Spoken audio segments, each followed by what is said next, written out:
Okay, hi everyone. Welcome to Master Key Associates. Today we are going to start with a new topic, capital structure. Zainab, please mute your mic. Let us mute ourselves, please. Capital structure and theories of gearing. Okay, some mics are not muted there.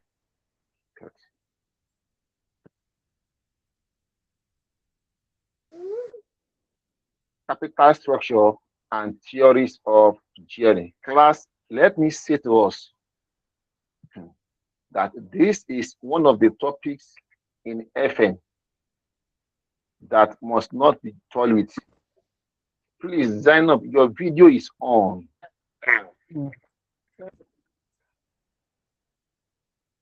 Your video is on, please. Zainab Abdullah, your video is on. Also, please mute your mic. Your mic is not muted. I muted you, you unmuted it again. Please, upon class.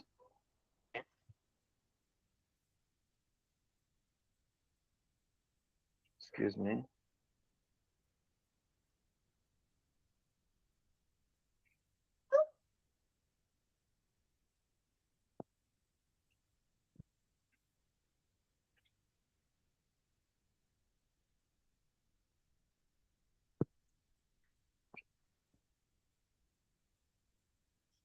Okay, class. We can start now, right? Please, can you hear me? Please just give a thumbs up to show you can hear me.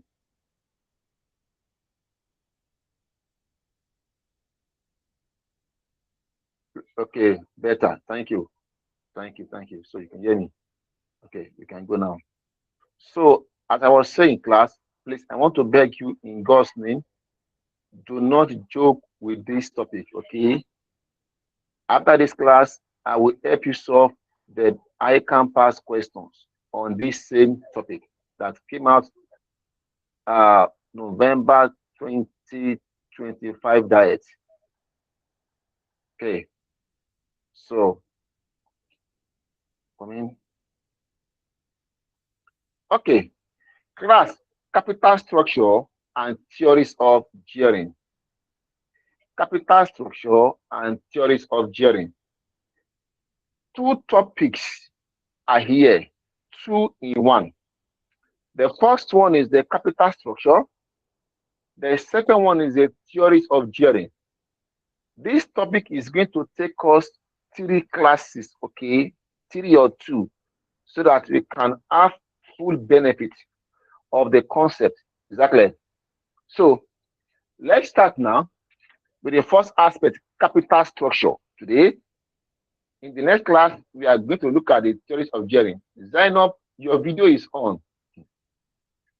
I don't know how to do that for you.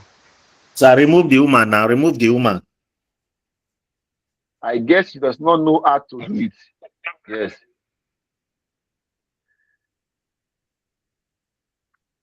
Okay. Now, class, like I said earlier, both the theory and the calculation aspect of this topic should not be tolerated. So let's start now, capital structure. Before we talk about the capital structure, let us look at the meaning of capital. The meaning of capital out there. The meaning of capital. Though I might not ask you to define capital at this stage, of course, but it's important we start from there.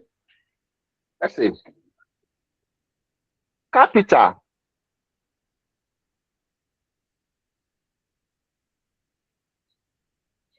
Let's say meaning of capital.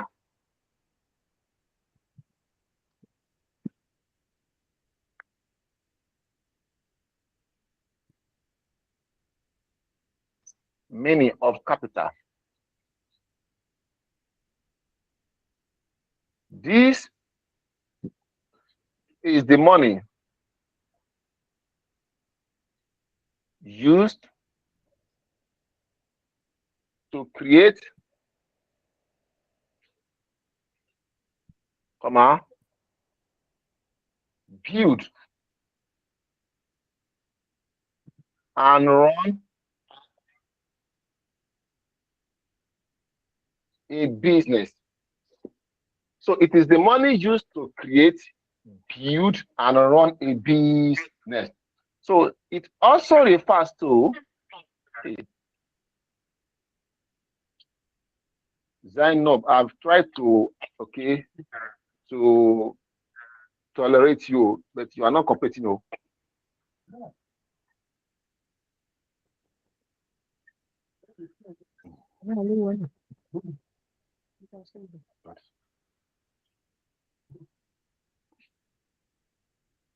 It refers to the financial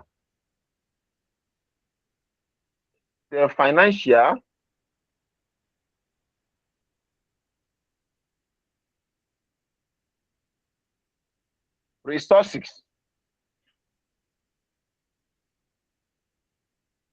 such as funds or assets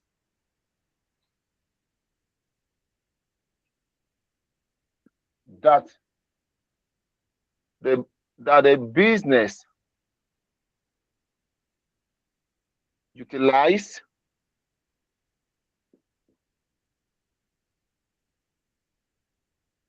to enhance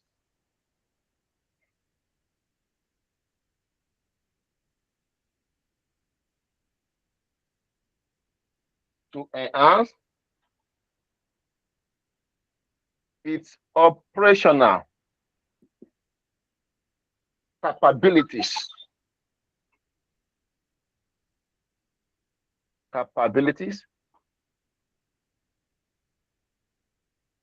and achieve its growth objective.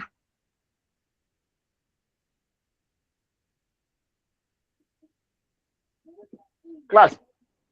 So capital, is the money used to create, build, and run a business. Is that clear? So it refers to the financial resources such as funds or assets that business utilize to enhance its ITS, its operational capabilities, and achieve its growth objective. So that is that. There is not much to discuss about that. We all know the meaning of capital. That capital does not only mean money. Is that clear? It means whatever you put in the business, that will ensure the smooth running of the business and achieve the objective of the business. That is why the second meaning says it is the financial resources such as funds or assets. So it means asset is also part of the business capital. Is that clear? So everything is aimed at achieving the growth objective of the business. So that is that. The next thing now is the types of capital.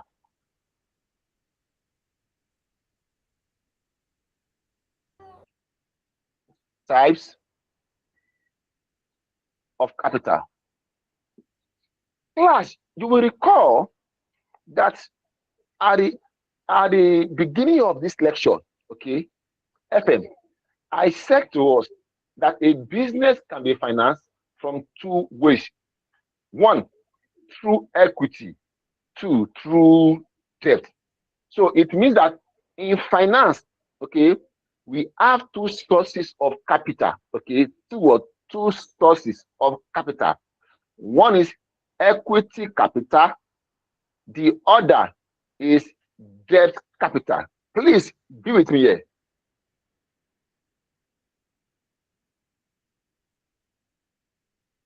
equity capital to debt capital. Out there. So class, when you say equity capital, you will remember when we talk about the sources of finance, okay? We talk about the short term, the medium term, and the long term. And under the long term, we focus on the equity capital and the debt capital. Is that clear? So when you say equity capital, this is the capital that is provided by the owners of the business, which are the shareholders. So equity capital is the capital provided by the owners of the business, that is the shareholders. Is that clear? And this capital is contributed, okay, through the investment in the ordinary shares of the company. Is that clear? That is called equity capital. Now, debt. Debt capital, okay, refers to the all forms of external borrowings. All forms of external borrowings that is used to finance the operations and activities of the business. Is that clear? Remember that under debt, okay, we always refer to the long-term debt, such as what? The long-term loan, the debenture, okay, the bond, and others. So the company will issue debt instruments to raise debt finance. I hope that is clear now. So now you understand the two types of capital, okay? The equity capital and the debt capital. When you say equity capital, is the money that is raised from the owners of the business, the ordinary shareholders, through the issue of shares. While debt capital refers to all forms of external borrowing, okay? All forms of what? Of external borrowing by the business that is used to finance its operation.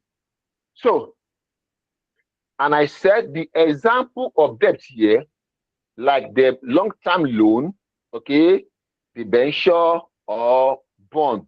So the two together now are the sources of finance, okay, of capital to an organization.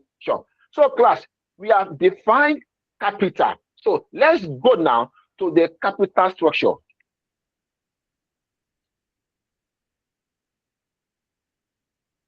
We say capital structure.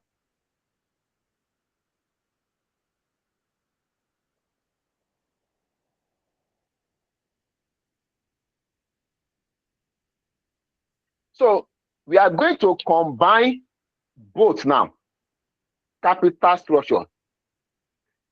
Capital structure, okay, refers to, let me give you the note before I explain.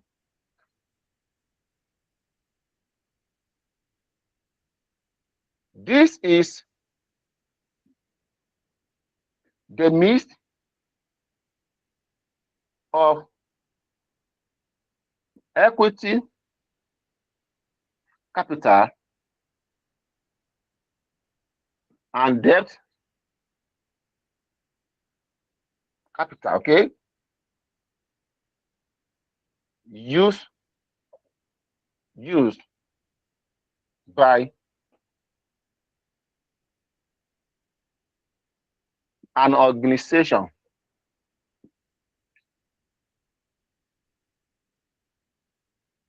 to finance its operations or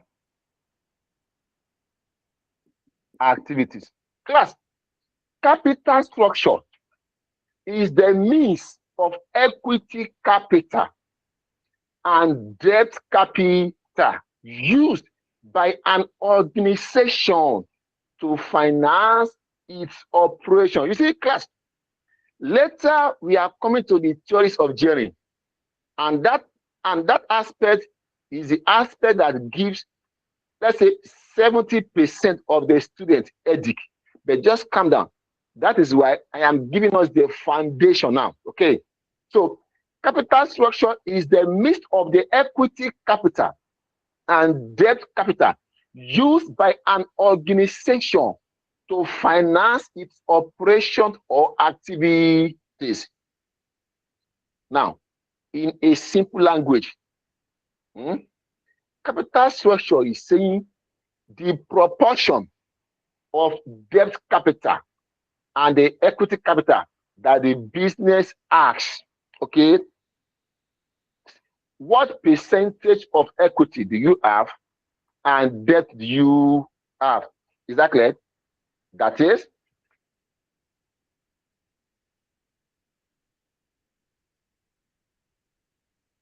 the proportion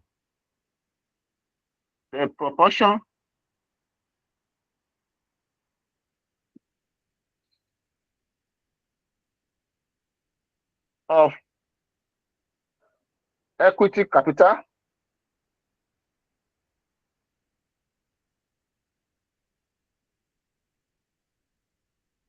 and debt capital. Hello, sir.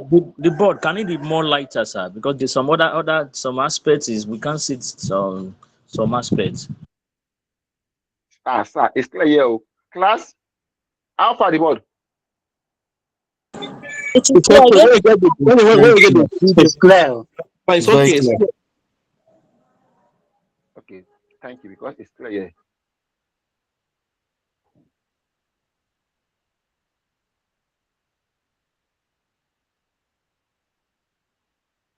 Okay. Yes, go on. Umaru, go on.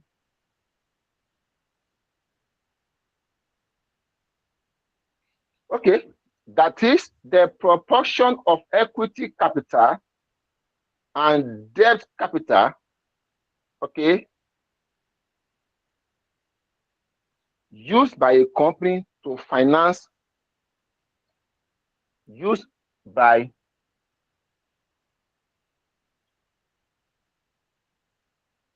company to finance its operations. Okay, its operations.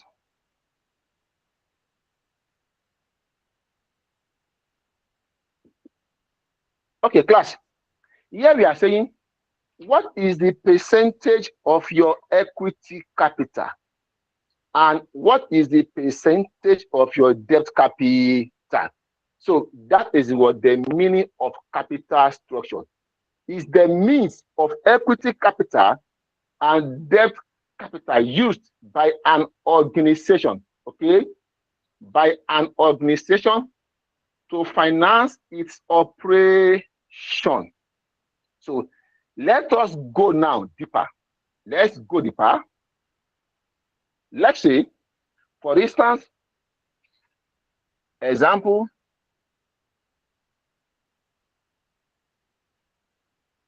the equity capital could be 60%, okay, while the debt capital could be what?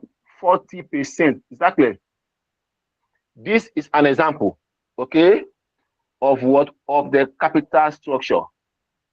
Or the equity capital could be 30%, while debt capital could be 70%, etc. So that is what is the meaning of the capital structure. Now, let us analyze the first one now. Okay, the first one. the equity capital is 60%.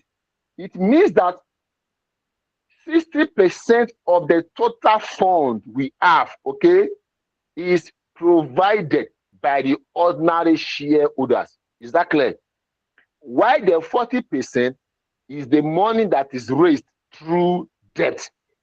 So in the second scenario now, the equity capital is 30%, debt is 70%. 30% equity means that the total fund that we have as a company, 30% of it comes from the ordinary shareholders, the owners of the business. And 70% is the money we raise, we borrow through debt. So that is the picture of capital structure. It tells us the mixture of equity and debt that is used to finance the operation. Please go on. Your hand is up, please, Mohammed. Besides, let me first, okay, take the class before you ask questions. Okay, so that is that. Now, class, the nature of your capital structure, okay, would also determine the nature of the business. So let's say one. Here you have ungeared company. Now, when a company is ungeared, it means what? The company or the business, the company is financed, okay, financed entirely by equity capital. Is that clear? Yes. An ungeared company means that what? The company is financed entirely by the equity capital. Such company does not have debt of 1 naira in the account. Is that clear? So, therefore,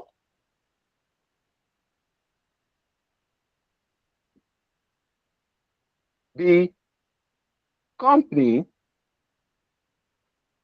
faces only business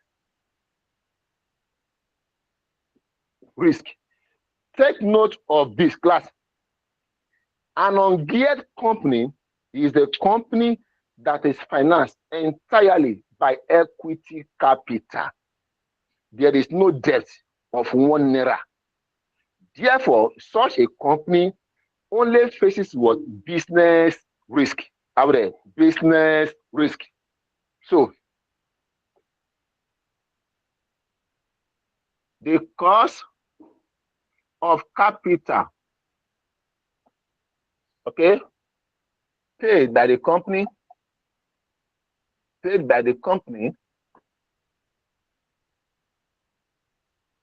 only compensate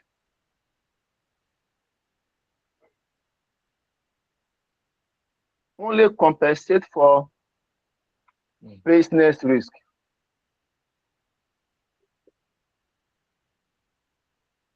So that is that.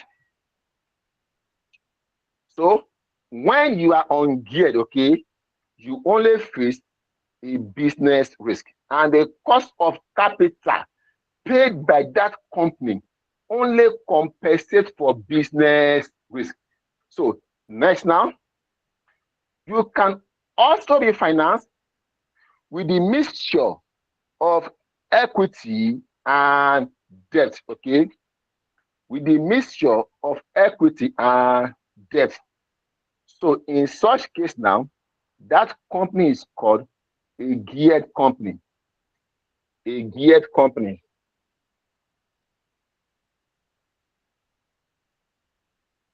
A geared company. This is a company This is a company or a business that is financed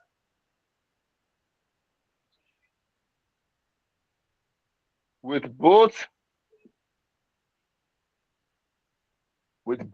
equity, capital, and debt capital. Is that clear?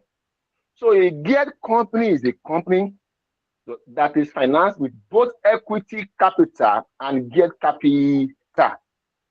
Therefore,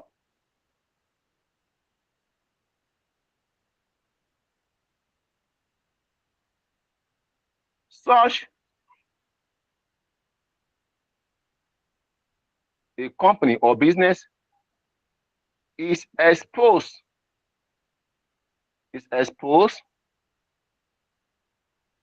to both business and financial risk. Yeah. So such a company will suffer both business and financial risk. Please, I am giving us the foundation, please. By now, you should know the difference between a geared business or company and ungeared. Is that clear? And ungeared. So that is that. Now, you all know the meaning of the business risk, okay, and the financial risk. Now, the business risk, okay, is the risk of reduction in operating profit or the risk of loss. Yes, is the risk of reduction in profit or the risk of making loss. And a business risk is the risk that is peculiar to a particular business due to the nature of the business and perhaps the industry in which it operates. What am I saying? Every business has its own risk. Okay? Every business has its own risk. So that is the business risk. Okay?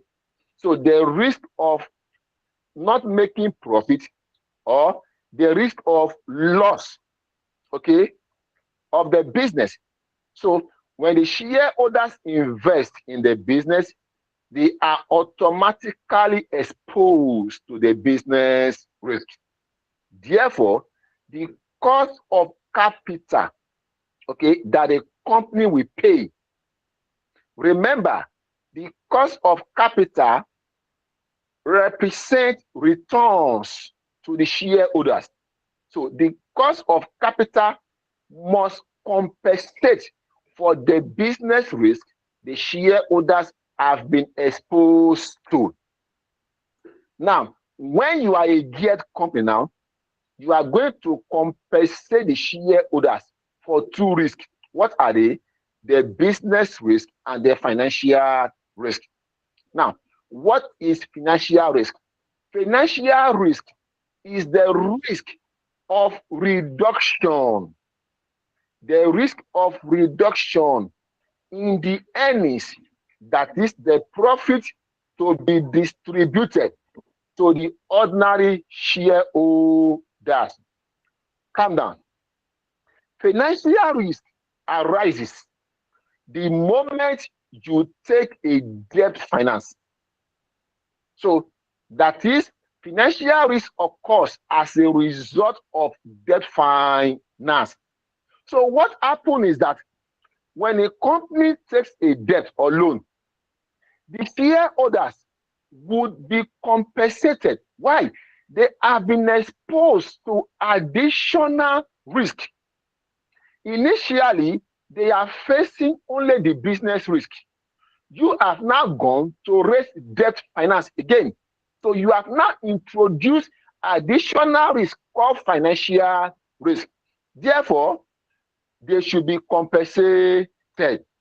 So it is the risk of reduction in the profit that will be distributed to the shareholders. Let's see, class. You know, in our P&L, okay, you have profit before interest and tax, okay, or EBIT is this, right? Now, this is called operating profit. The first thing you are going to less is what is the interest. The interest. What you call finance cost.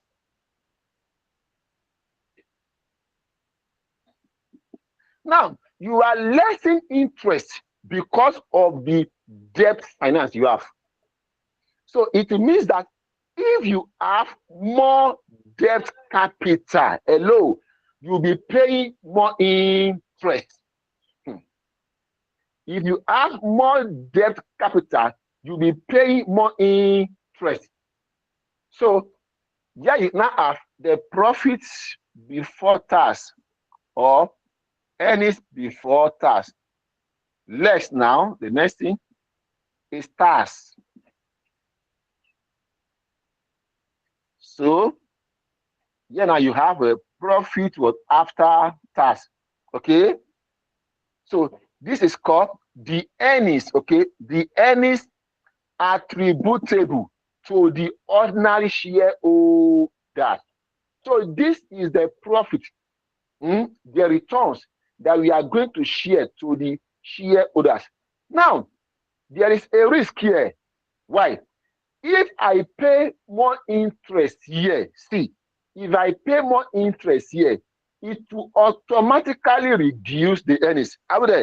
So if I have more debt capital, it means I will pay more interest. So the interest would have eaten up or reduced the earnings that is for the shareholders. So that is why we said financial risk is the risk of reduction in the earnings to be distributed to the ordinary shareholders. Does that make sense? Yes. Okay. So, next now, having discussed that, okay, the next thing we should look at now is what is gearing. Is gearing. Is gearing. Is gearing.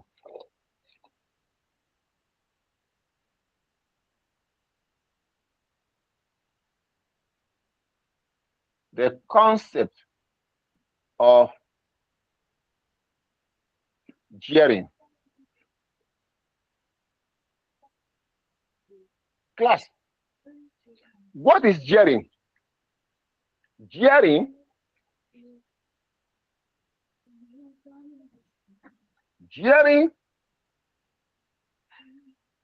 is the proportion of debt capital to equity capital. Out there. That is,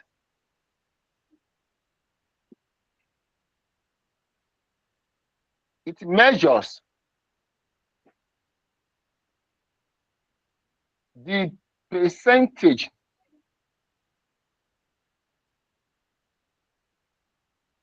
of debt capital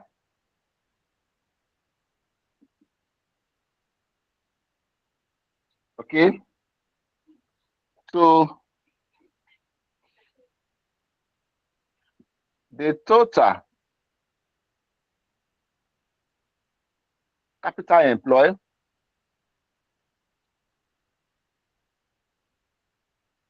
by an organization. Yeah, class, there will be gearing when you have introduced a debt finance. Okay, gearing helps us to measure the percentage of the debt capital you have.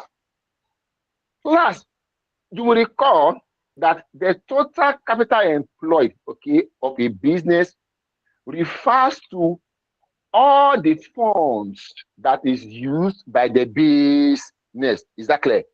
Now, gearing is now telling us the actual percentage of the total debt capital you have in all your capital employed.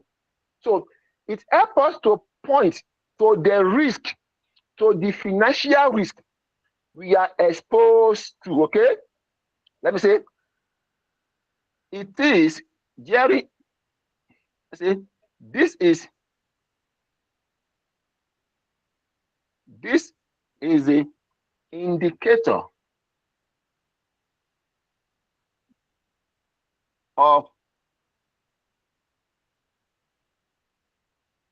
financial risk extent.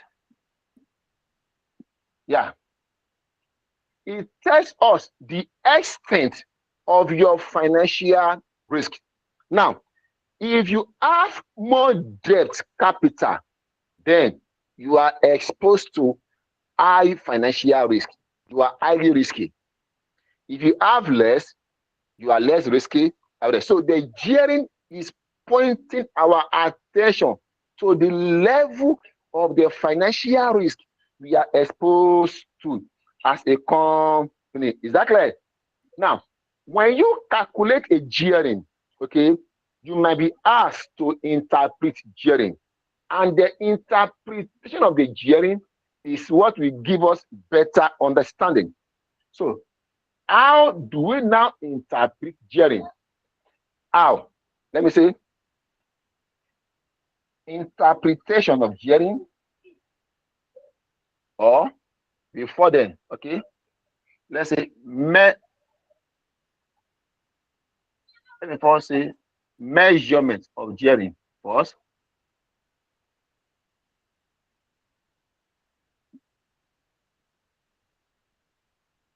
Gearing. So class, how do we now measure the gearing?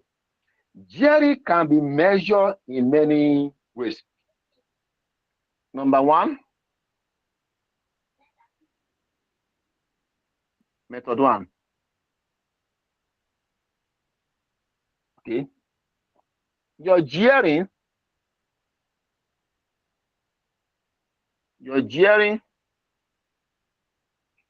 because what? Let's say the long-term debt, okay, the long-term debt, or let's say the fixed debt, the fixed interest capital, okay, out there, or the prior charge capital out there over the equity capital times 100. Plus, ICAN textbook use the word prior charge. Some textbook use fixed interest capital. Okay. Now, the fixed interest capital and the prior charge refers to the long-term debt. Okay. Long-term debt. Those debt capital with fixed returns, like what? Preference share, bond, debenture, long-term bank loan. Okay. Those debt capital with fixed interest. So you can measure your gearing in that first way. Is that clear? Second way now, please class, be careful, okay, that, let's see, note here, note, my prior charge capital is what? The same as what? Fixed interest capital. Out there? Let me show you something here. so that you understand what I'm saying.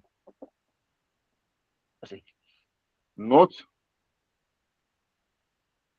the prior charge capital is the same as a fees interest capital. Okay, the same as what as a long what term debt capital. Exactly now. Please. So you will see those terms. Don't be confused. Okay, these are debt capital with fixed returns, with fixed interest. So second method now of gearing.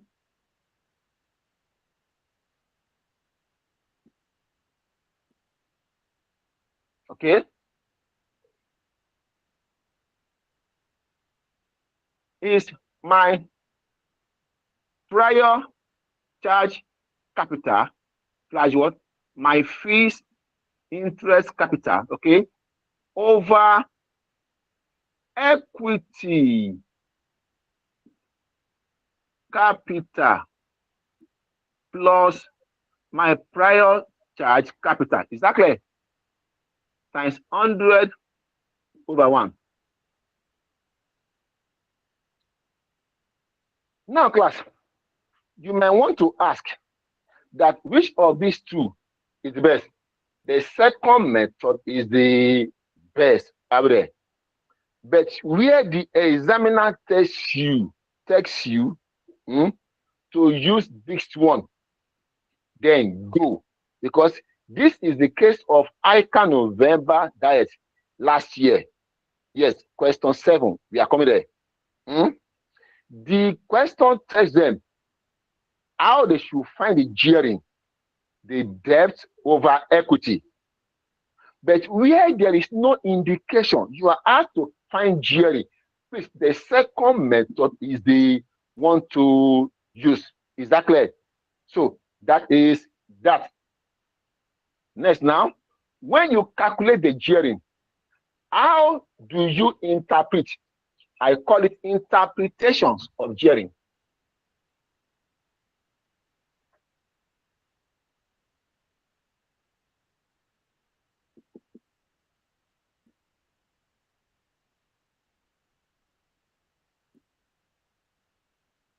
One,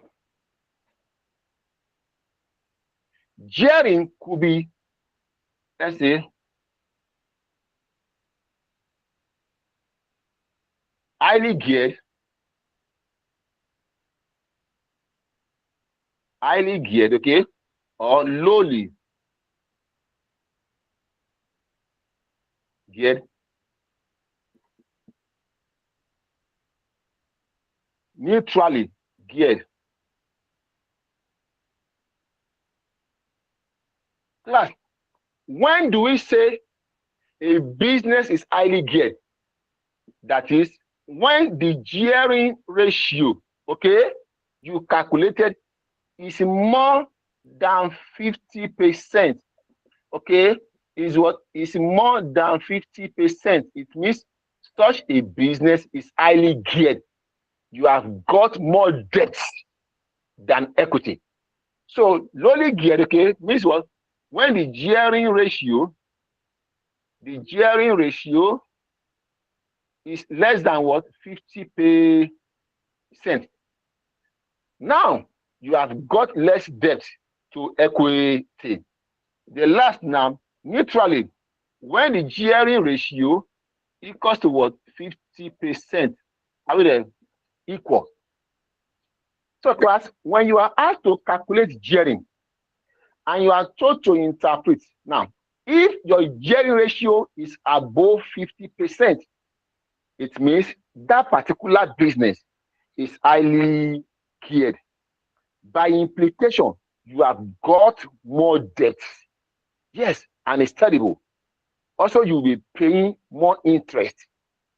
So when the gearing ratio is less than 50%, it means you are lowly geared. That is good. You've got less debt. So you'll be paying less interest. But when the gearing is the same as 50%, okay, it means what? You are neutrally geared. So that is that. Now, what are the basis now of calculating gearing? Class, gearing can be calculated, okay, in two ways. When I say basis, class, I am not referring to the methods, okay? Please. Let's say basis of calculating gearing. You can calculate your gearing in two ways. Number one, based on the market value. Two, based on the book value. And this is the thing I was asked, okay, in that last diet. No, in the last diet, ICA November. Find a gearing based on the market value and based on the book value. So let's see, basis of computing gearing. Basis.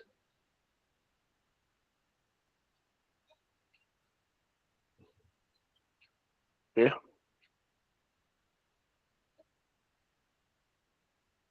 Basis of, sorry, I'm coming. Gearing.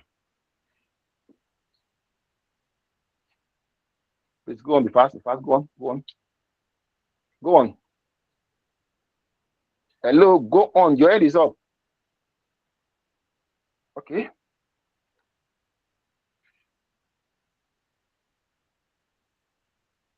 We have one, the book value basis.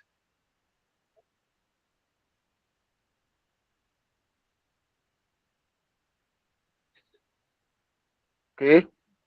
Two, market value. Class. Now, when you say book value, okay, book value,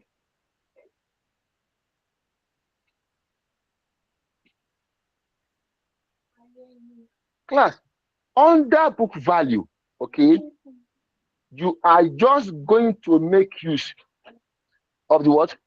Of the information. Okay, you are what? You are going to make use of the information. Let me say, this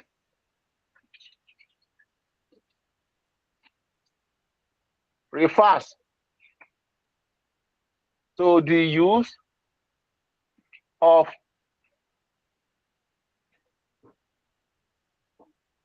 information.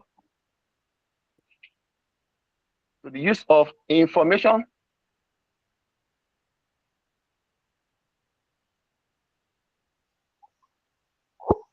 that is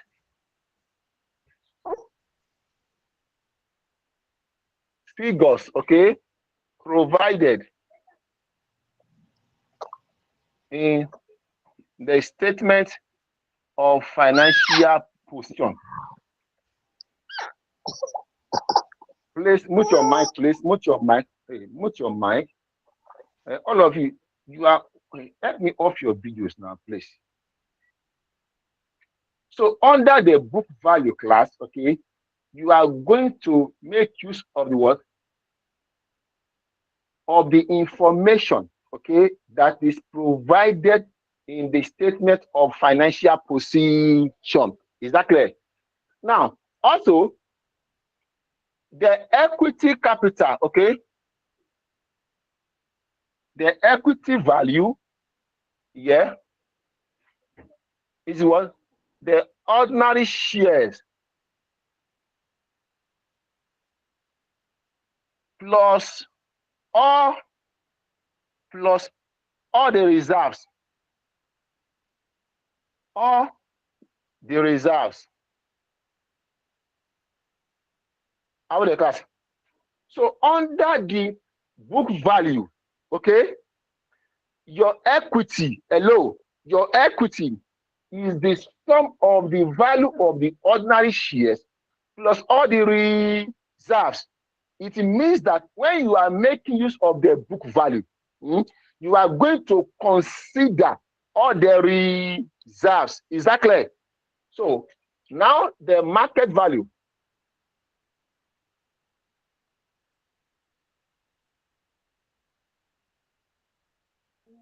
this refers to, sorry, I'm coming. Let me know here. So the use of current market information, okay, in respect of equity price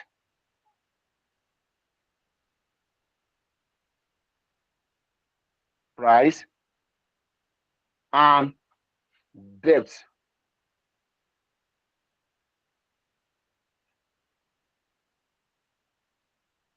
price. Please go on. Please be fast. Go on, be fast. Your hand is up.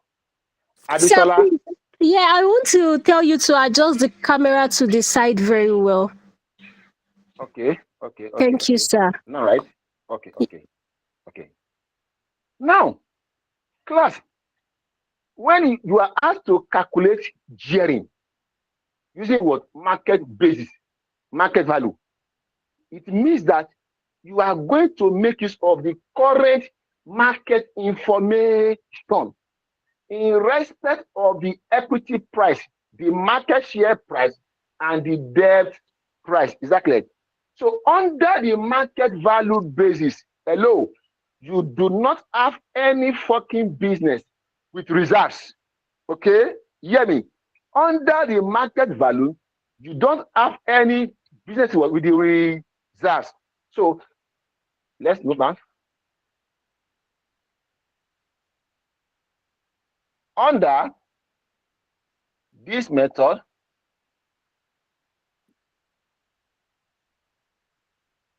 completely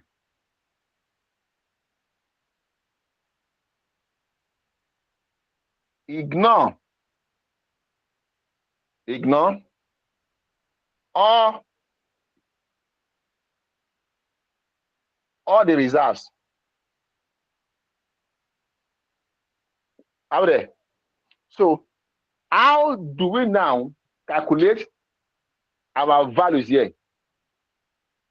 Let's say number A, the market value of equity now, right? The market value of equity. Okay, that is what? The number of shares times the market price per share. So that is how you are going to find the market value of the equity. Okay, the number of shares times the what? The market price per share. Is that correct? Next now, the market value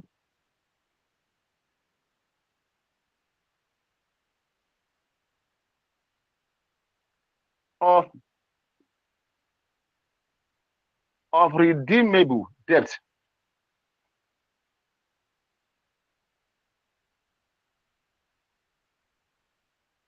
Debt, okay?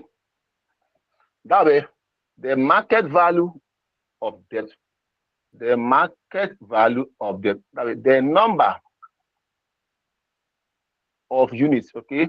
The number, let's say, the number of, let me see, the unit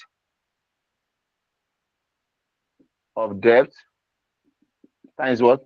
The market price, okay? Now, the market now value of perpetual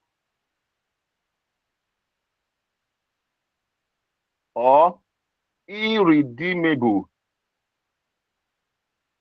debt. Yes, the market value of this is the interest over returns the total interest over returns or cost of what? Debt. Class, on that now, let me take just one question, please. Please go on. Yes. Question on that. Hello, class. Hello, class. Any question on that? No. Okay, thank you. Now, what is the meaning of perpetual debt? Perpetual debt means what? Irredeemable debt. Is that clear?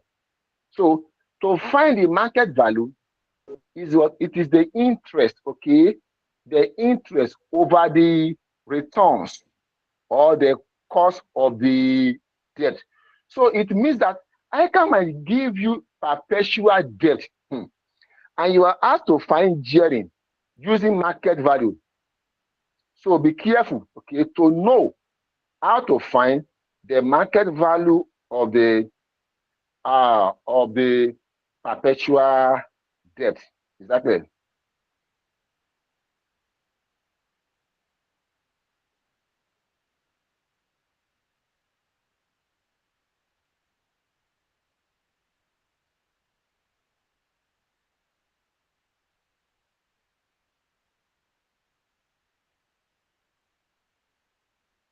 Excuse me.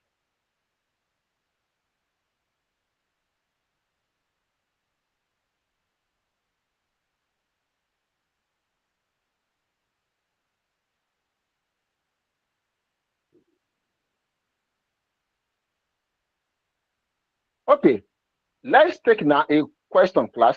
A question. Look at question number 2. Diamond Nigeria PLC.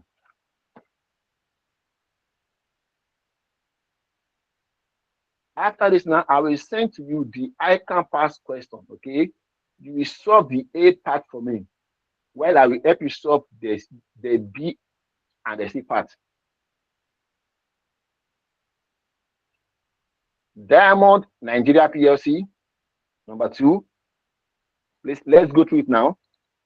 Please, everybody. Diamond Nigeria PLC.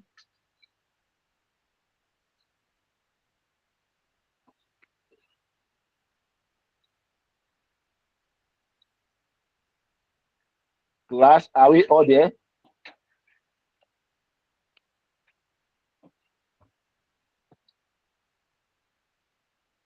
Diamond Nigeria PLC.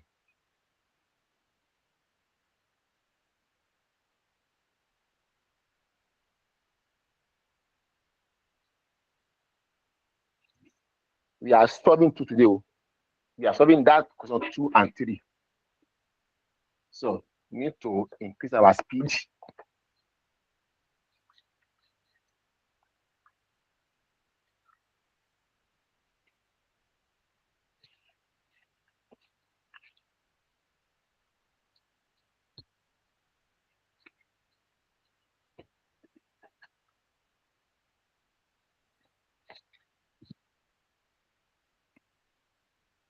Okay, class. Have we all gone through it now?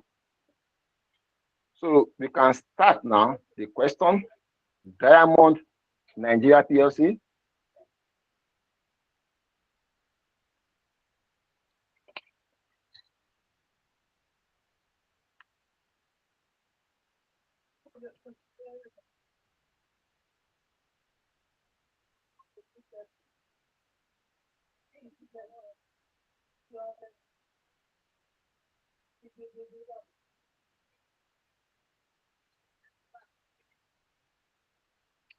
Okay.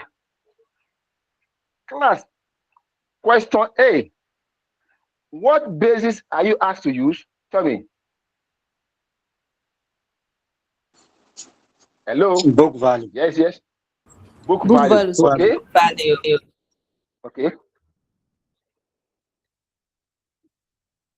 You are asked to find the gearing. Gearing using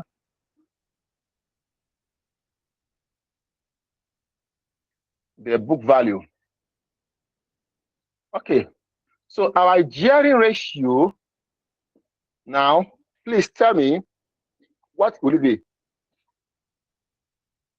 What is the formula to use? Class, let's talk.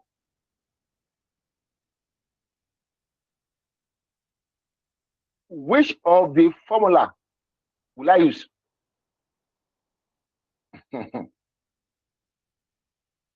Okay, I will help you out. You know, Ordinary shares prior, plus the reserve. no, I said, you know, we have two methods, okay, of computing gearing. One is the prior charge capital over the equity, Abi. Two, the prior charge capital over the equity plus the prior charge capital. So I am asking, which of the two methods are we going to use here? The We're going first to one, use the fixed first method. interest over equity capital No. plus debt capital. Thank you. The second one, okay? The second one, the prior charge capital slash what? The fees interest capital or the long-term Abi debt. Please, I'm coming over the equity capital plus hello is that plus the prior charge capital times 100. How there? How do you Good know, morning, sir? sir. How do you know?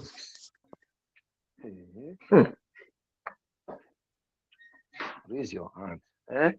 How do I know? Fine. I said that is the standard method. Okay, class. This goes to all of you. Now, this is what you are supposed to use. Please mute your mic, please. Damilola or okay. My hand is up. Okay, go on. Yes, I want to know where the question is coming from. Question 2. Okay. 2.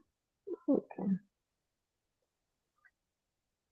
So now, Sorry, my the aunt. prior charge now.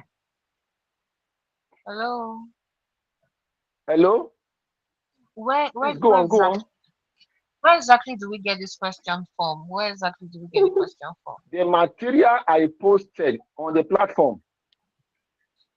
Okay.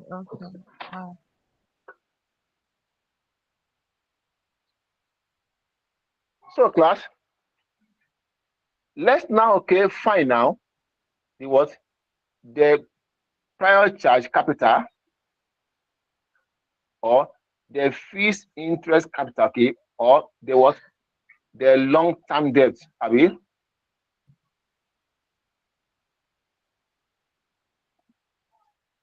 Sorry, I've checked. There's no material. Is there? Okay, please, maybe she just joined. Please, Yes, let someone please help me repost. Okay. Okay, thank you. Because I couldn't find it. Sir. Okay. But you have been with us for some time now. Yes, now. That girl just joined yesterday. Okay. So now, what are the debts we have there? Here we have 14%, Abi. Preference share. And what? And 15%. What? Unsecured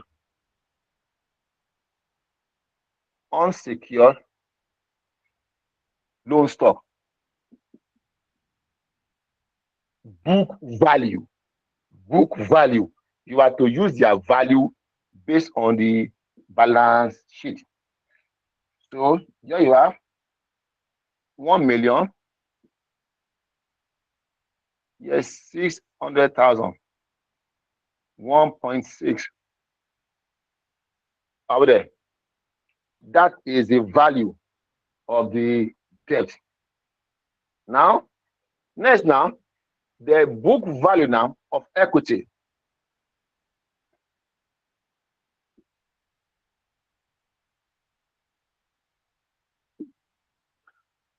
Let someone please tell me, how am I going to find the value of the equity? Yes. Remember, we are asked to use the book value. Please go on. Tell me. Ordinary plus Ordinary share with reserve. Thank you. Thank you. The ordinary share value plus all the reserves. No thinking. No thinking.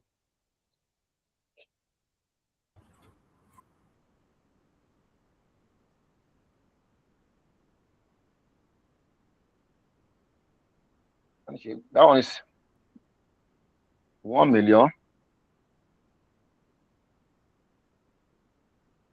And you have one reserve here. It's 1.4. You have 2.4. Okay. So we can find the gearing now based on book value. Therefore, the gearing is the prior charge capital or the fees interest capital or the long-term debt. You have 1.6 over the value of equity, the 2.4. Again, plus what? The 1.6.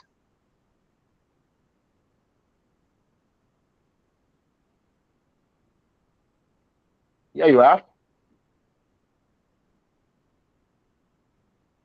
1.6 over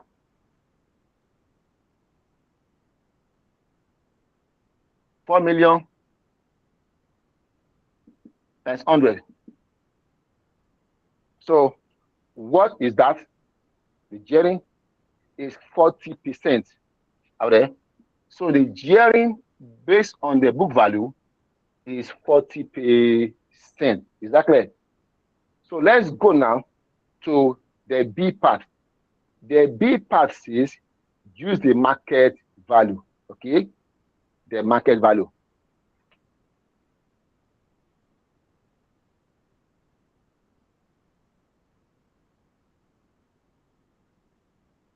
Of course, the formula is the same. Okay, the prior charge capital over the equity plus the prior charge capital. Remember, under the market value, we are making reference to the current market conditions. That is, the current market prices of the instrument, of the ordinary share and the debt, okay? Also, bear in mind that the debt we have here, they are not perpetual or irredeemable debt. So, also bear in mind that under the market value for the equity, what you need only is the market value of the ordinary share. I mean, let's say now,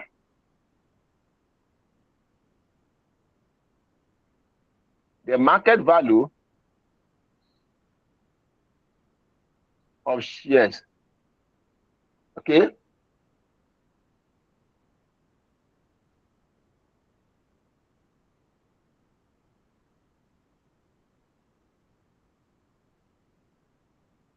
So the market value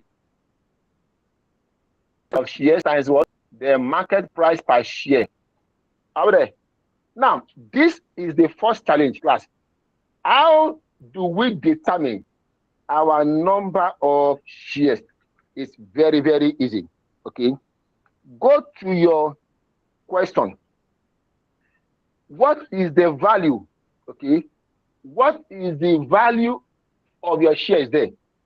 Tell me. Yes? 1 million. 1 million. 1 million. Thank you. See, the number of shares, you have the book value, 1 million naira. Okay. What do we divide by what? Divided by the 0.50. 50 kobo, the nominal price. 50 kobo. Here you have 2 million Stop shares. talking so that you can see the board. 2 million shares. Okay. So now we have the total of 2 million shares. If you also check again the question, the current market share price is 5 naira. Naira. Therefore, hello, okay, it's okay, thank you, please, thank you. The market value of equity is the 2 million times 5 naira. Here I have 10 million naira. That is how to find the market value of the equity. Remember, class, again, under the market value, you have no business at all with reserves. You are going to Sir, pick only the value of the equity. So that is Mr. that. Mr. Orogunade, please can you adjust your camera a bit? So we'll be able I'm to still see writing. your board. Okay. Yes, but we How cannot I see. see your board. You will take it. Hello. You will take it one at a time. Once I'm done here, you sit down too. It can't cover the whole board at once. Okay. Okay, that is that. Now, let's find out the market value now of the debt. The market value of the debt.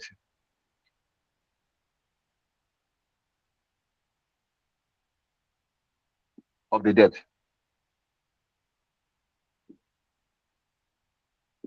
Remember that the debt in these questions, they are not perpetual debts, please. You need to be sure of the kind of debt you are dealing with. So here we have first the 14% preference share.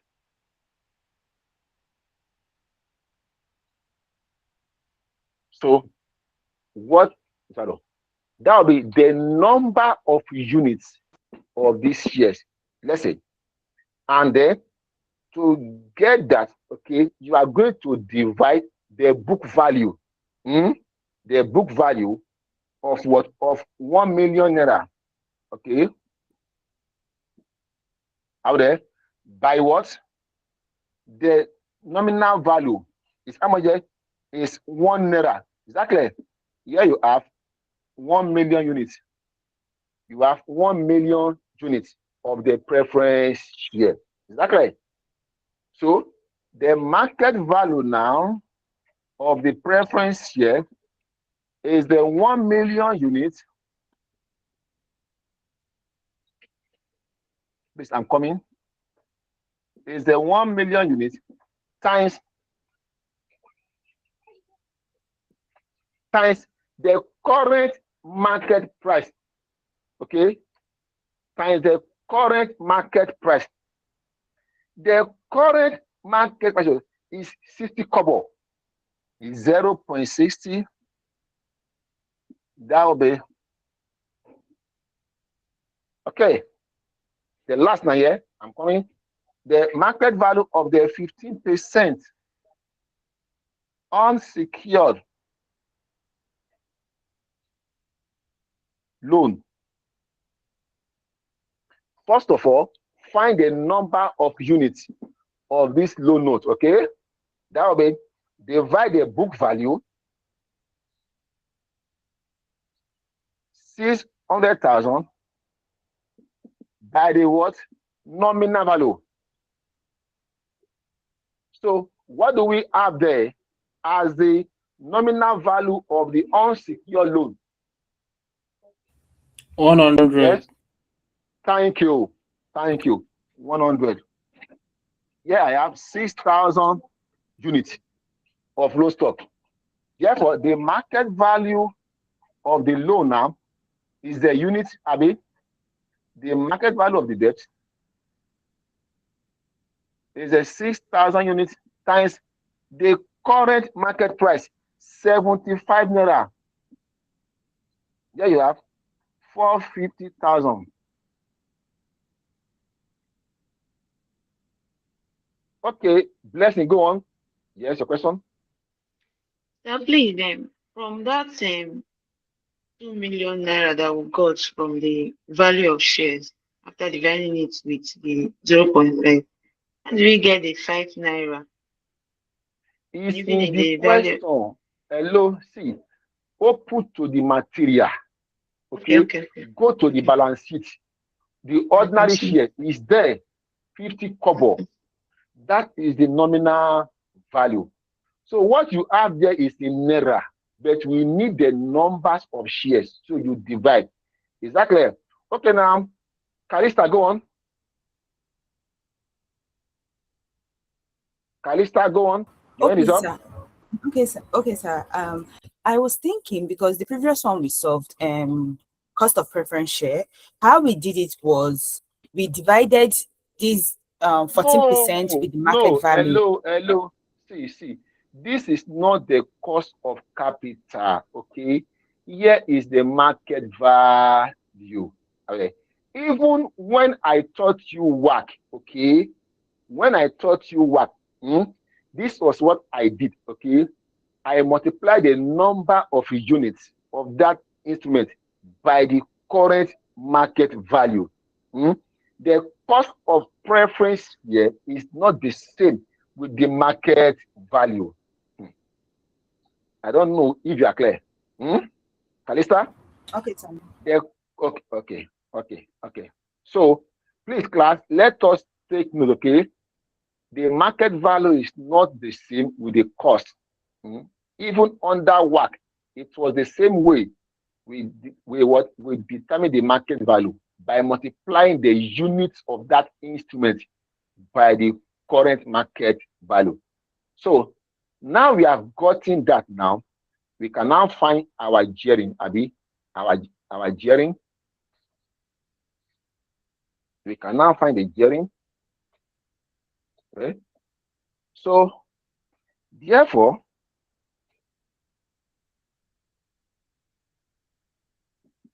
the market value, okay, of all the debts, what we have there, we have 600,000 plus what? Of the unsecured, 450,000. That will be 1,060,000. Okay, so the gearing now is the 1,050,000, the debt, over the value of equity, 10 million, plus again 1,050,000 times 100. Okay, what would that give us?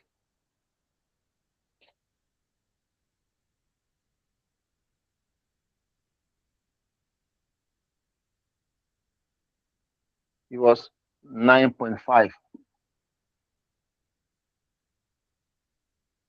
So class, that is how to find the market value, the gearing based on market value. Please, I hope there is no issue here.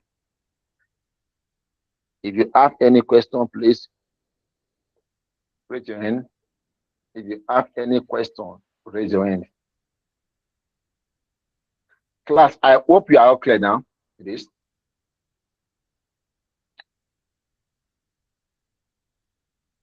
Okay, go on, sir. Go on. Hello, sir. Yes. Sorry. On transit, when you wanted to start, when we are starting this question, and I was asking myself, at what time will you know the type of method to use, the particular method to use? Thank you. Okay. You see, when you are asked to calculate gearing, okay, are we there? This is the one you are to use. Is that clear? This one. The prior charge capital over the equity capital plus the prior charge capital. But if the examiner wants you to use that first one, it will tell you. Just like what happened in the last diet that I can set, okay, November last year, question 7. Question A, calculate gearing using both book value basis and market value. And then they now gave us what you are supposed to use. Exactly. So had it been that one is not there, okay, I would have used this method. So at any point in time, hear me, you are asked to calculate gearing. If the examiner did not tell you what to use, this is what you should go with. It's very simple. Are you clear? Yes, sir. Yes, sir. Thank you, sir. Okay. So let's go now, class. Please, sir, the board towards the hello, sir. The board towards the last question you solved. Is it 40%? Sorry, I just want to see that properly, sir. Yeah. No, the last is 9.5%. So, class, let's go to now the third one. The third one.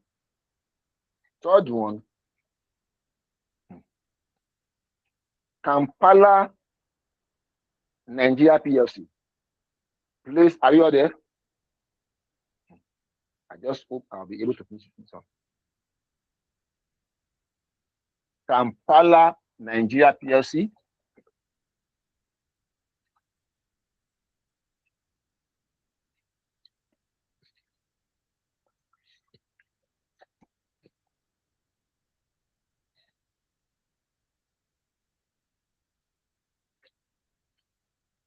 Please, let's be fast a bit so that we can finish everything about this question.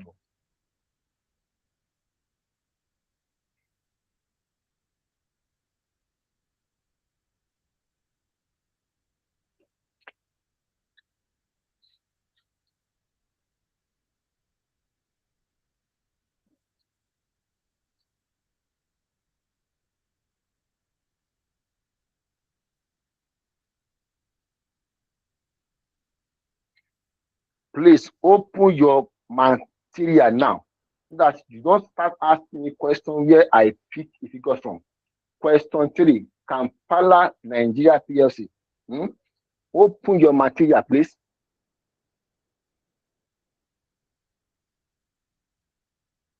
I doubt if I'll be able to. Let's see how it goes here.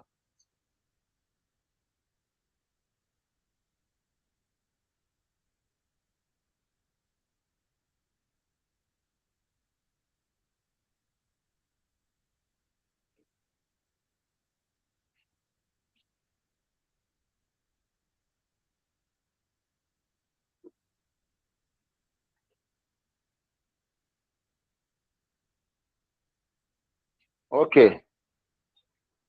Now you can see here you have the accounts, okay, the SOFP, the ordinary share, capital reserve, revenue reserve, the debt. Now, class, what kind of debt do you have here? Yes. Hello. What kind of debt do you have here? Perpetual debt. Thank you. What? Perpetual debt or irredeemable debt. Okay. The company is considering an expansion plan which will cost 1 million naira and which will increase earnings by 200,000 per annum for the foreseeable future. It means that we want to raise money now, 1 million, okay, for a project. And if we go into this project, it's going to increase our earnings in the future by 200,000. So there are 2 possible ways to raise the fund. 1, an issue of 12% debenture will increase the return required by shareholders to 22%. So if we go now and issue debenture, okay, to raise this money, is that clear? Now, it will increase the return that is required by the what? By the shareholders. So the shareholders' return now will be increased to 22%. Take note of that because of the increase in additional financial risk. B, an issue of 200,000 new shares at 500 kobo each to a consortium of institutions. This will reduce the return required by the shareholder to 90 to 19% because of the reduction in gearing.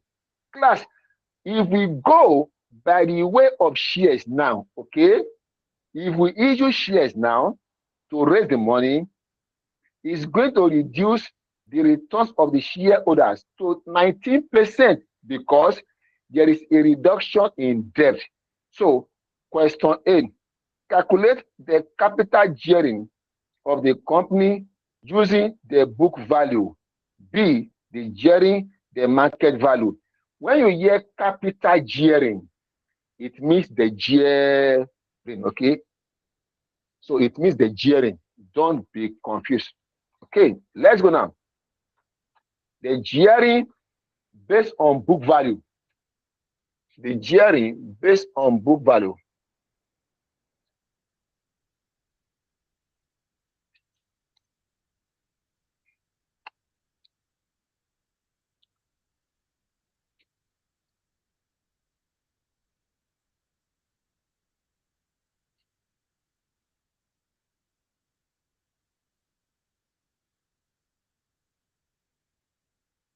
Value. Okay. Of course now. So your gearing, as you know, is a prior charge capital or the fixed interest capital over the equity plus the prior charge capital times 100. So now, what now is the value now? The value of debt now. Okay, debt or the prior charge capital, their value. Here we have two debts, Abi, 9% perpetual bond. We also have here 15% perpetual bond. Adjust your camera.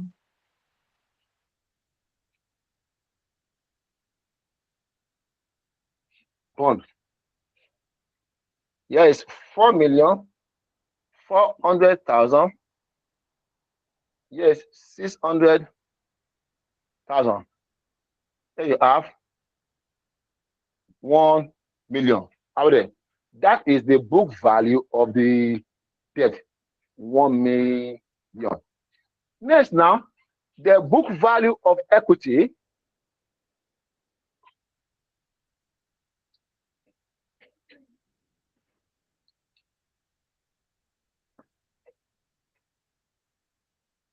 Of equity. Now, under book value, I said you are going to add together the value of the ordinary shares plus all the reserves. So here you have the ordinary shares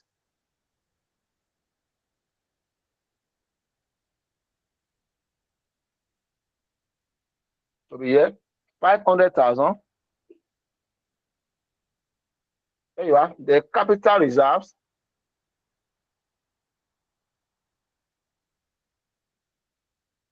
to be 400,000. There you are revenue reserves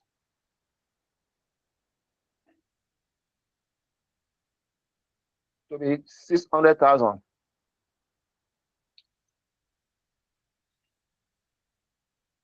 Then you have 1.5. 1.5, okay? So we can now find the gearing now. We can find the gearing now. Therefore, the gearing ratio is the 1 million,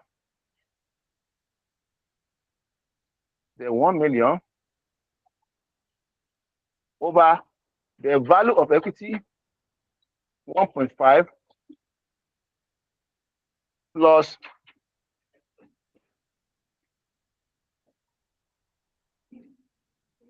$1 million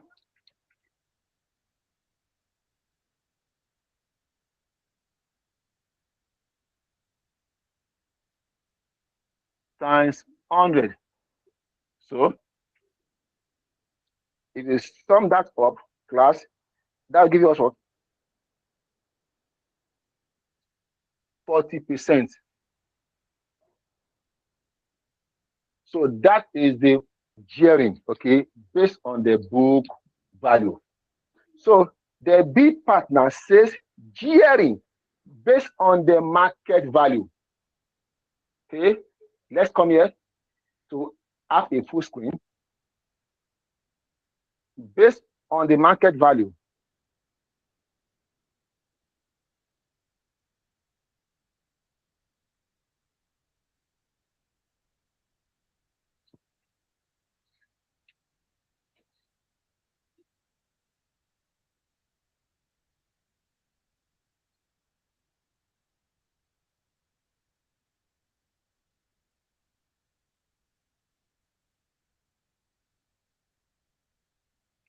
Okay, now remember that under this value, okay, this basis, right, you don't need to touch the reserves.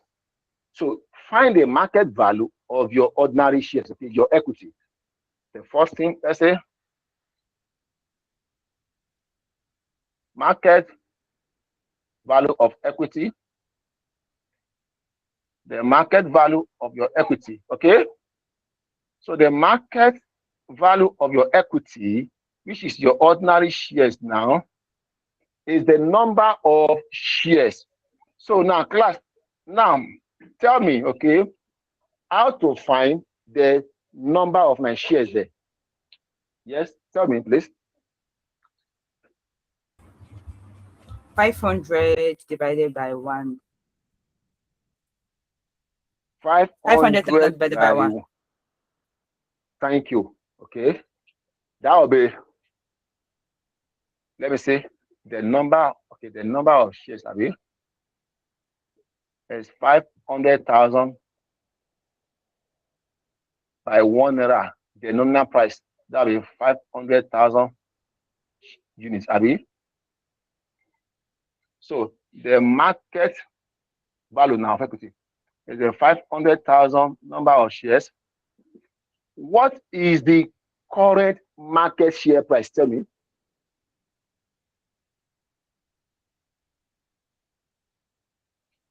Yes? 55 kobo. No, 550 kobo. See class, 550 kobo. So there is nothing like this. You divide by what? By 100, You have what? 5.5. Are we there, class? You have what? You have 5.5. So it's now 5 naira. It took about. So that will be 2,750,000. Are we clear? So that is that. Next now, the market value of the two debts.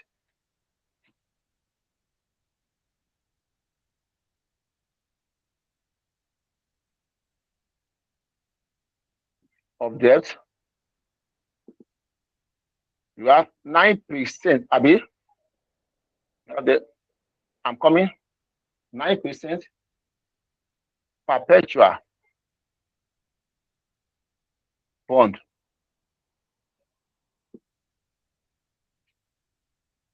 Class, how do we find the market value of this kind of debt? Tell me. Yes. How? I think IRR. No. How?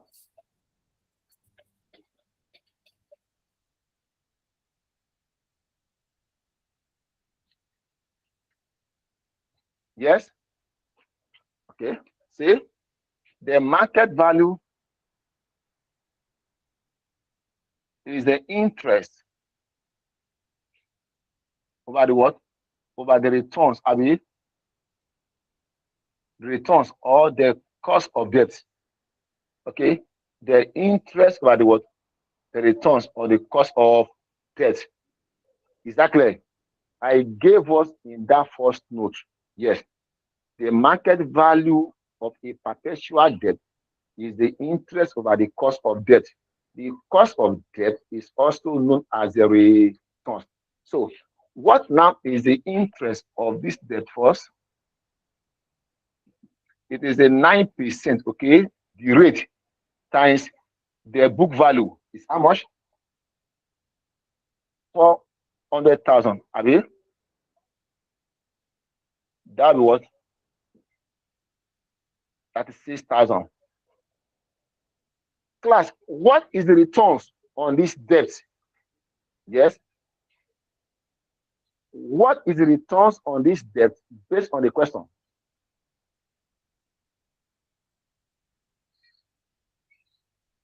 %. Thank you. 12%. 12%. Please note that the returns is known as the cost of debt. Please, the returns, the cost of debt is 12%. Therefore, the market value of this debt now, okay, is the interest at the 6,000 over 0.12. That will give us what?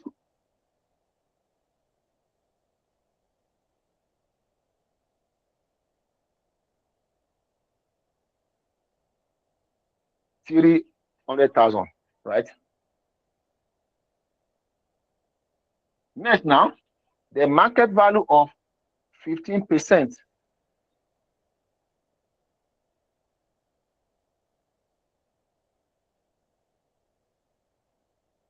Perpetual bond. The same thing, Abi, but first find what the interest first. 15% times the book value. That is 600,000. That's how much there? 90,000. So therefore, the market value now is the interest over the cost of debt or the returns. 90,000 over 0.12. That will be 7,000 out there.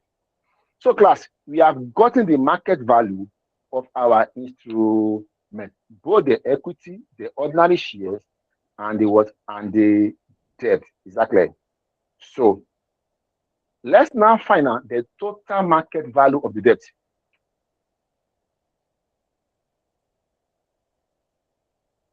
Total market value of the debt. We have one is 300,000. Other is 750,000. That will be 1,050,000 out there. So our gearing now is the market value of the debt, 1,000,000 over the market value of the equity is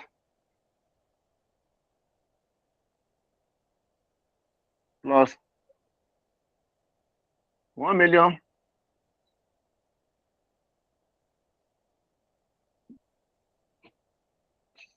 So class, what is that giving us?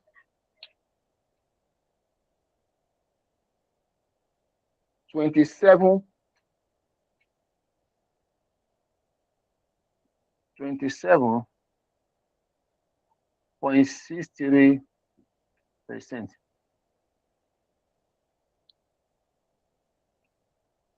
Please, class, up to that. Any question? Yes. Hello, sir. My question: what if the Yes, sir. reserve under the equity? What if the reserve is negative? Sir, okay. Now, what is that? Under market value, we have no deal with reserves. Okay. But if it's under book now value, if it's negative, just take it away. Are you there? Just subtract it. Is that clear? All right, sir. It is clear. It is clear. Okay. But under the market value, we don't have any deal at all with reserves. Just use the value of the equity. So please let someone help us with now the C part of the question. Yes.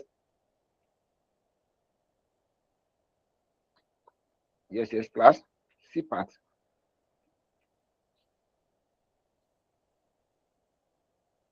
Hello. C part, please, of the question. Calculate the capital gearing. Okay. Continue, madam. Calculate the capital gearing. Okay. Calculate the capital gearing of the company after the issue of 1 million naira debentures using the market value approach. Thank you. Now, in this case, okay, the company wants to raise money, okay, to embark on a project. And in this case, we are told that if we go on with the project, it will increase our existing earnings by what? By 200,000 in the future. So if I issue 1 million debenture now at market value now, so and I raise money 1M to embark on the project, this project will increase our earnings by 200,000. Secondly, it will also increase the existing earnings returns of the equity holder to 22%. Why? Because of the increase in gearing in the financial risk. Is that clear? So find the gearing. Let's say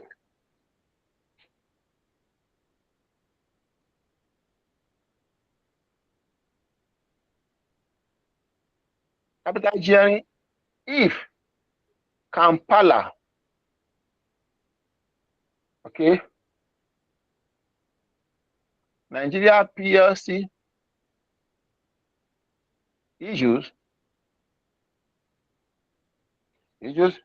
1 million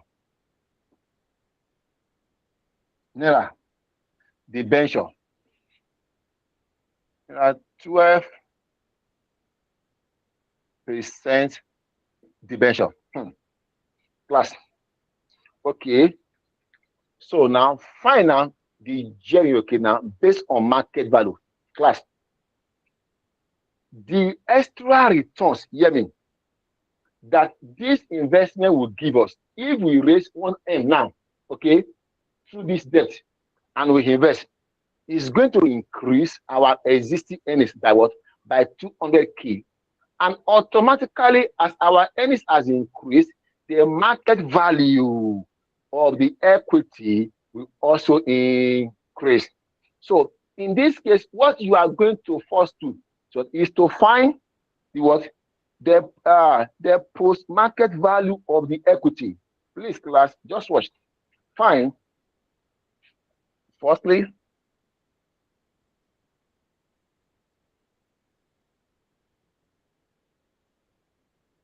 please go ahead. Go ahead. Sir, in the question, we are not giving 12% as our debenture. So where do we see the 12%, sir? Madam, is in the two options. Check, is there? Check, two options. Is there? Post. Check the market value of Okay, thank you. I've seen it. equity out there. If we raise this 1M through this debt, and we invest, it will increase our existing earnings by 200K. Now, this is the first thing. What is your existing earnings? Right? It makes sense. Our existing, because if you are going to increase something, so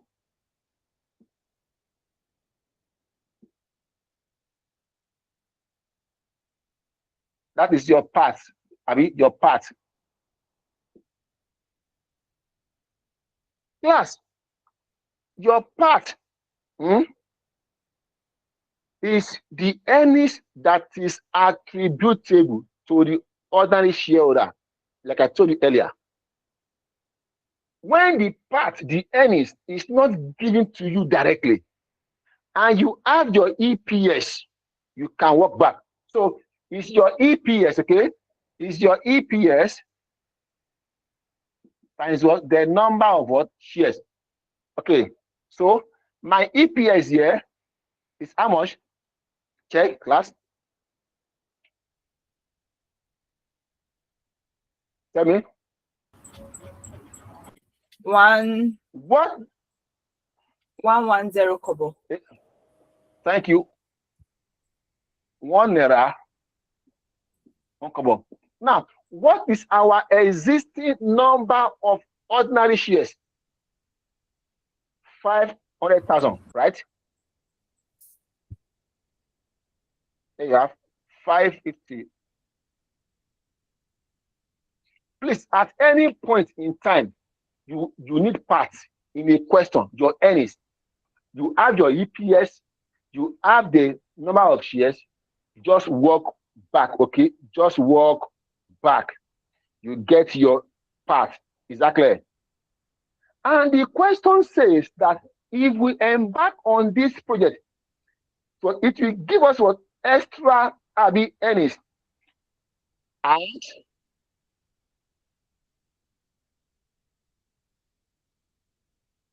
into what? Mental earnings.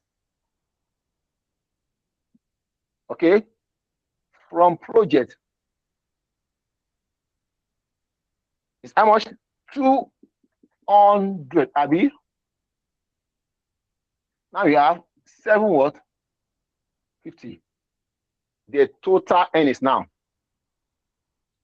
Yes, you have raised 1 million using 12% debenture.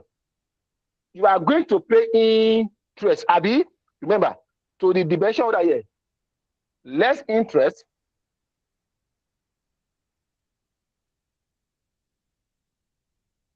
Okay, that is the 12%, right? Times what? The 1 million. I have told you, you calculate your interest based on the nominal value. Okay, the 1 million. Are we there? So 120. There you have 630. Now that is the earnings after the project. But what is our post-market value of equity? Therefore, the market value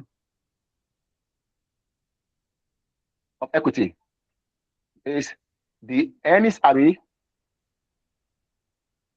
What will happen to the returns of the shareholders if we issue this bond? Class, tell me. It goes up by 22%. So it goes to 22%. You divide now 0.22. So the new market value now of the equity, okay, will be 2,863,636. That is the new market value of the equity. Yes. Now, what is the market value now of the debt? Remember, the market value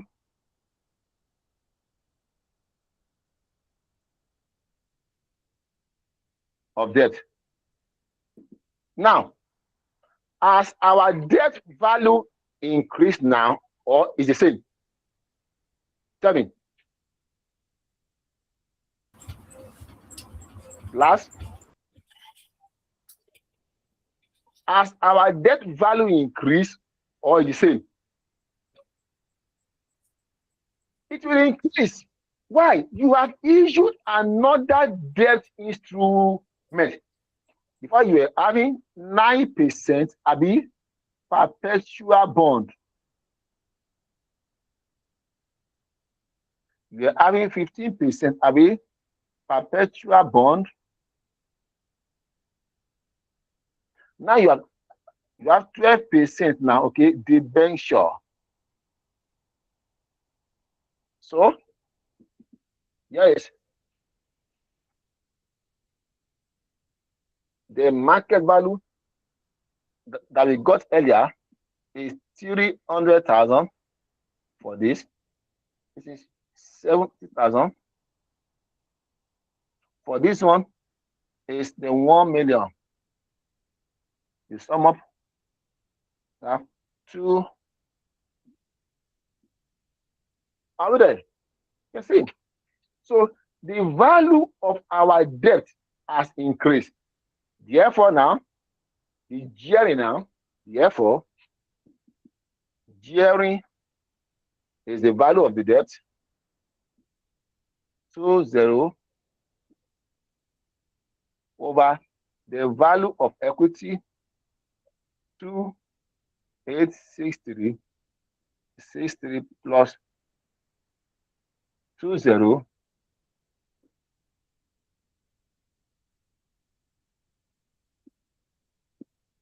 So that will give us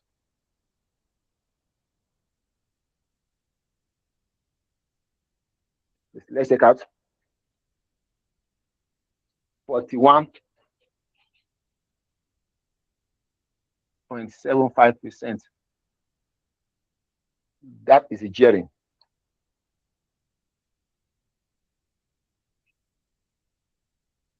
Hello, class. Are you clear with that? So, what is PADI now? Yes, PADI. Yes, yes.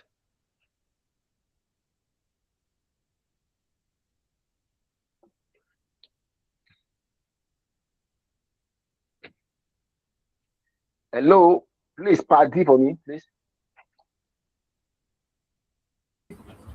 Okay.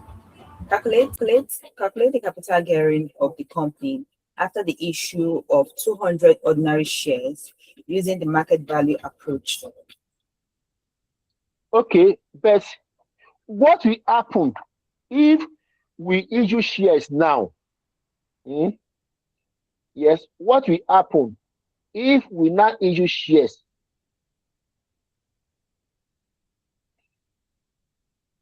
Yes, what will happen to the returns of the shareholders? It will reduce to 90%. Because what? There is a reduction in our gearing level.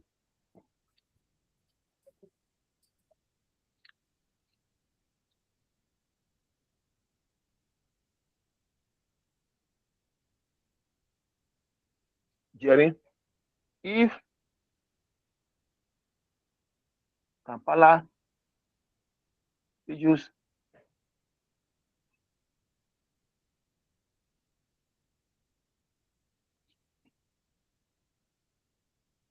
shares. Remember, class, that in both cases,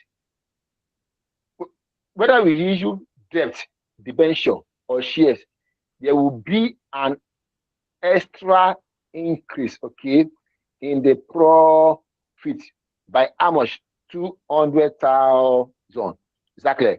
So, therefore, the market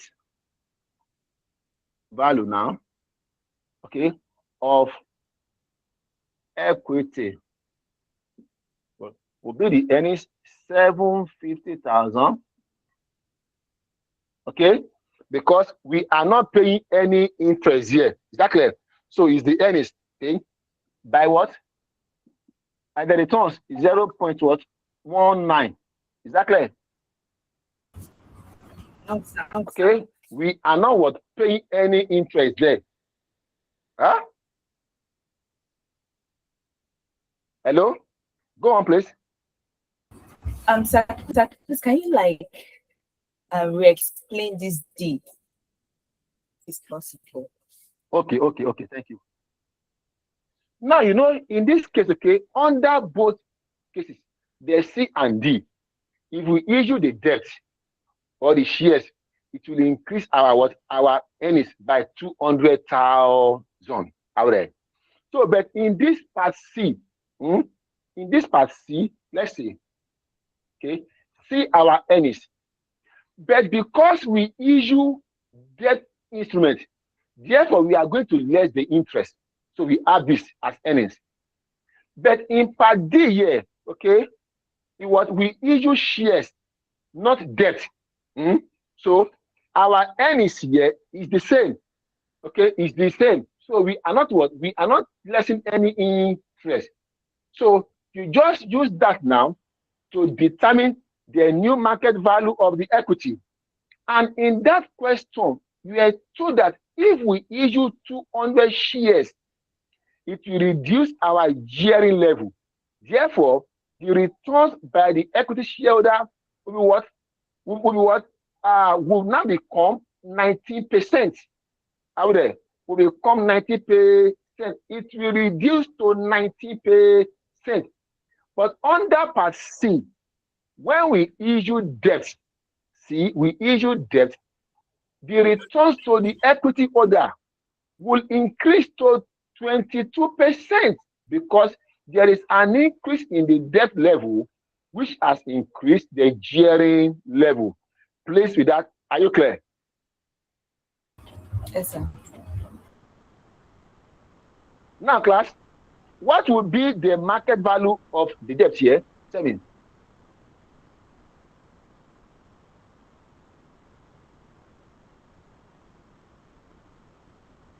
Class. It will be 300,000 yes. or 750,000. Thank you. Because we did not issue debt again. That is good.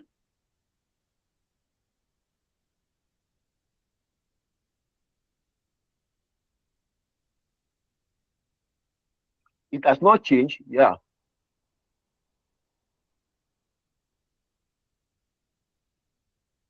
The 50%.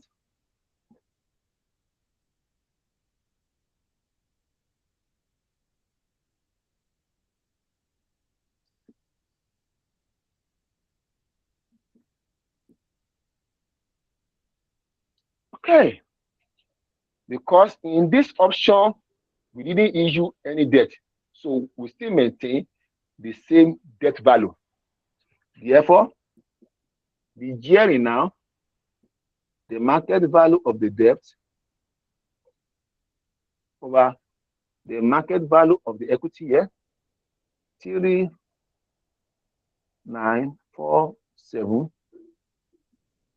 368 plus 10.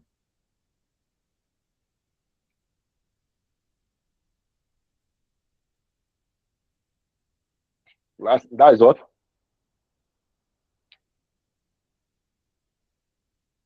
$21.1%. That is a gearing. Out there. That is a gearing.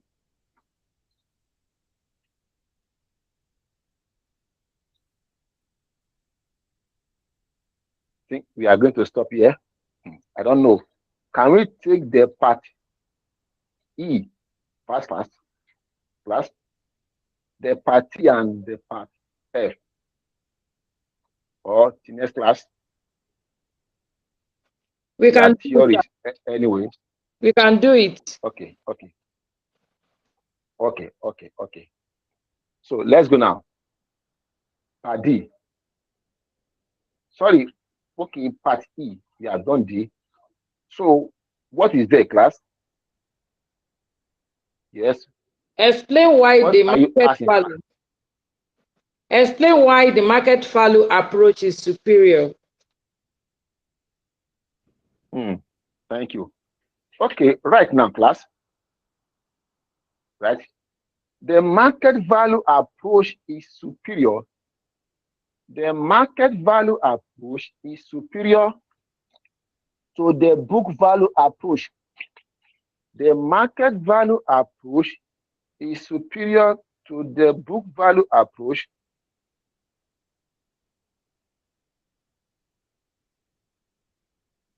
Okay. Because one, because let's say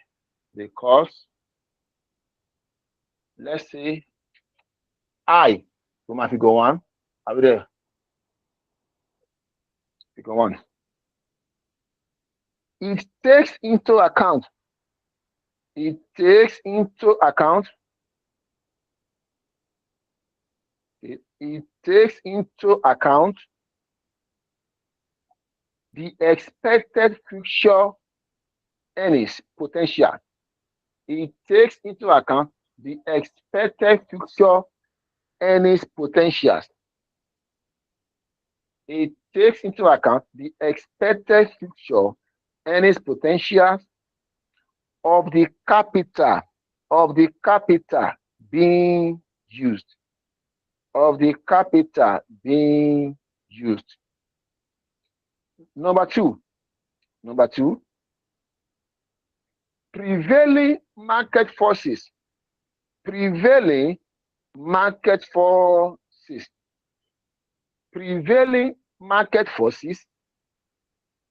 are taken into consideration. Yes, that is the market prices out there. The prevailing market forces are taken into consideration. Three.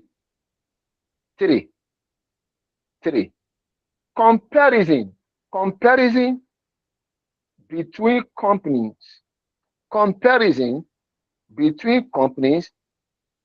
Is made easier.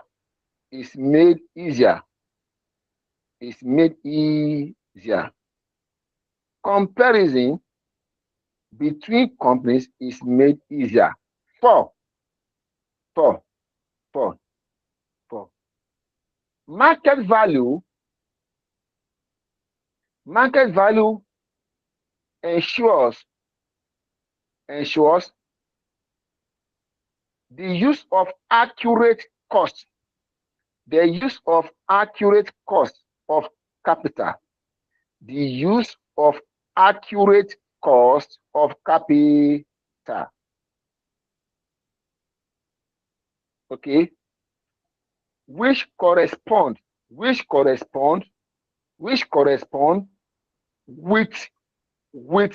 current market condition. Which correspond with current market condition. The last one here now, 5. Okay, 5. 5. Market value gives the manager a true picture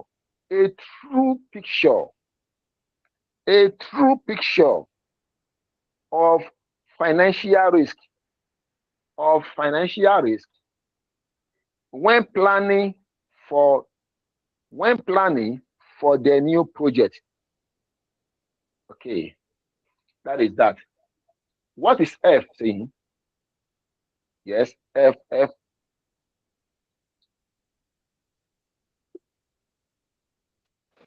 Hello, class. Explain how preference shares should be treated in the calculation of capital gearing. Okay, now before I go on, let me ask us this question. Give me two differences between preference share and ordinary shares. Two. I think that will help us to get better understanding. Class? Yes?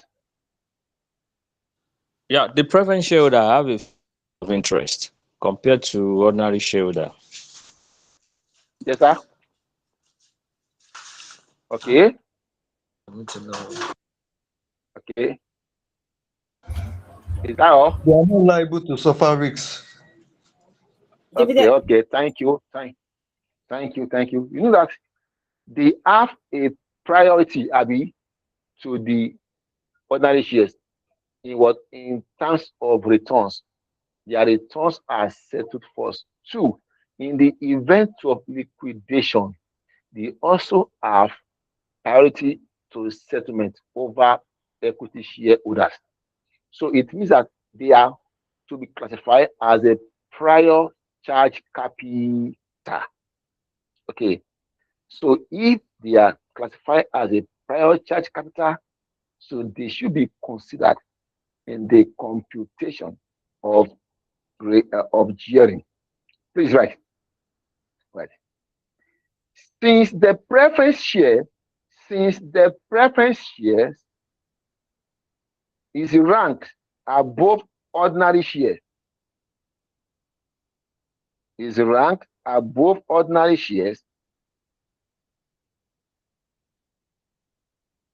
in the payment of dividend,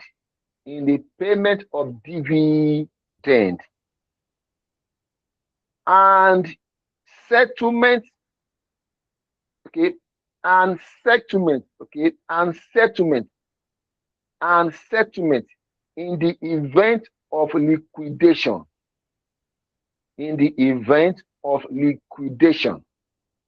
before the ordinary shareholders.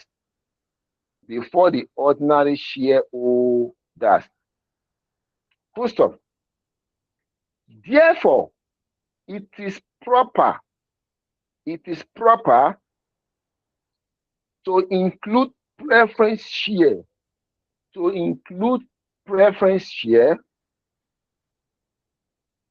as part of the prior charge capital, in the calculation of gearing.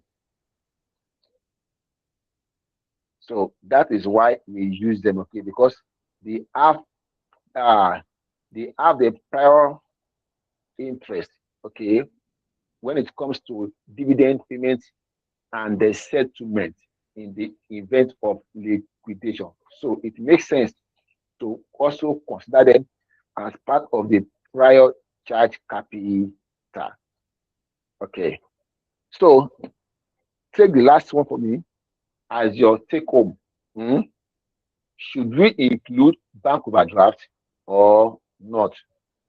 So take it as your own assignment, and tell me your view whether we should include bank overdraft when calculating gearing or not. So I will send to us now that I can pass questions. Let us lay our hands on it. I will send it right away, immediately after this class. You will attend question A. Is on gearing, both the book value and the market value.